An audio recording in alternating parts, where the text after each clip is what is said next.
जय श्री कृष्णा। राधे राधे। आइए जानते हैं श्री कृष्ण की छठी पूजन विधि और लड्डू गोपाल की कथा। श्री कृष्ण छठी के दिन सुबह जल्दी उठकर स्नान करें और साफ वस्त्र धारण करें।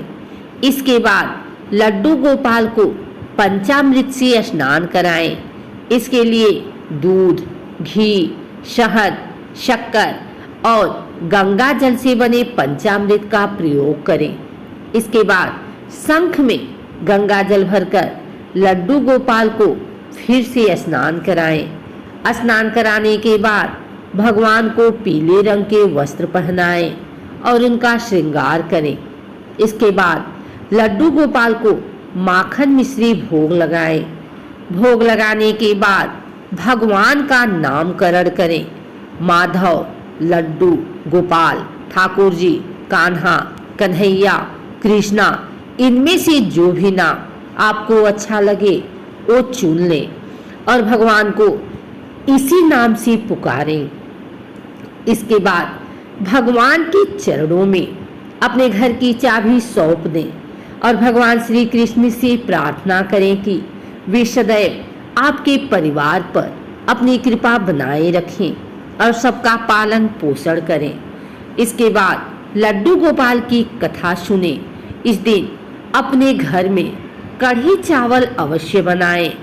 आइए सुनते हैं लड्डू गोपाल की कथा।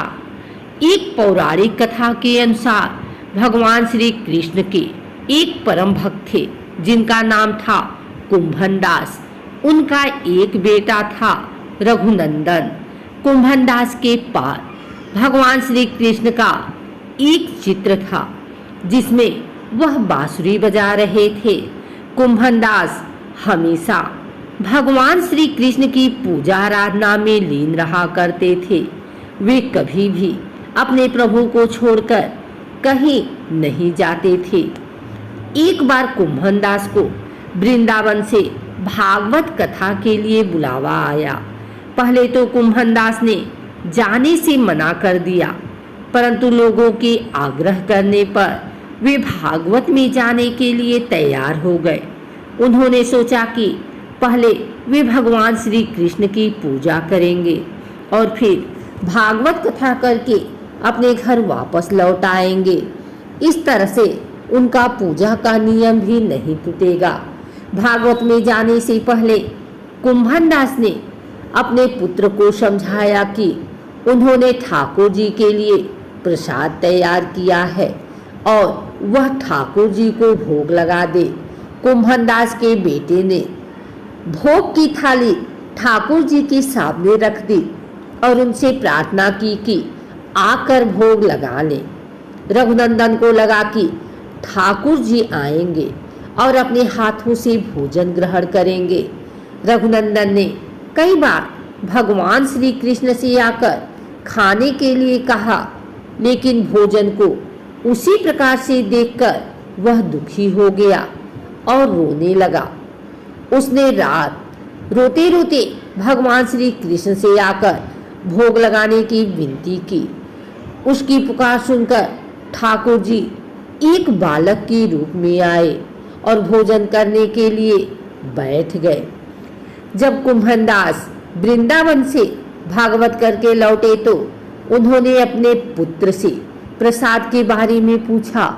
पिता के पूछने पर रघुनंदन ने बताया कि ठाकुर जी ने सारा भोजन खा लिया है।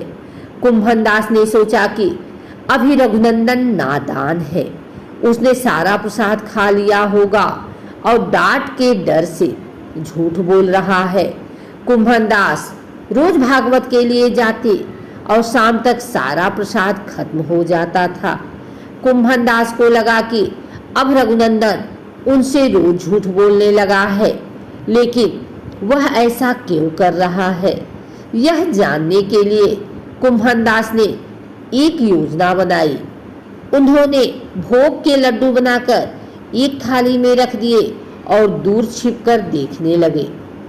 रोज की तरह उस दिन भी रघुनंदन ने ठाकुर जी को आवाज दी और भोग लगाने का आग्रह किया। हर दिन की तरह ही ठाकुर जी एक बालक के वेश में आए और लड्डू खाने लगे। कुंभन दास दूर से इस घटना को देख रहे थे। भगवान को भोग लगाते देख वह तुरंत वहां आए और ठाकुर जी के चरणों में गिर गए। उस समय ठाकुर जी के एक हाथ में लड्डू था और दूसरे हाथ का लड्डू जाने ही वाला था, लेकिन ठाकुर जी उस समय वहीं पर जमकर रह गए। तभी से लड्डू गोपाल के इस रूप की पूजा की जाने लगी। छठी के दिन इस कथा का पाठ करने से भगवान कृष्ण प्रसन्न होते हैं और भक्तों की सभी मनोकामनाएं पूरी करते हैं।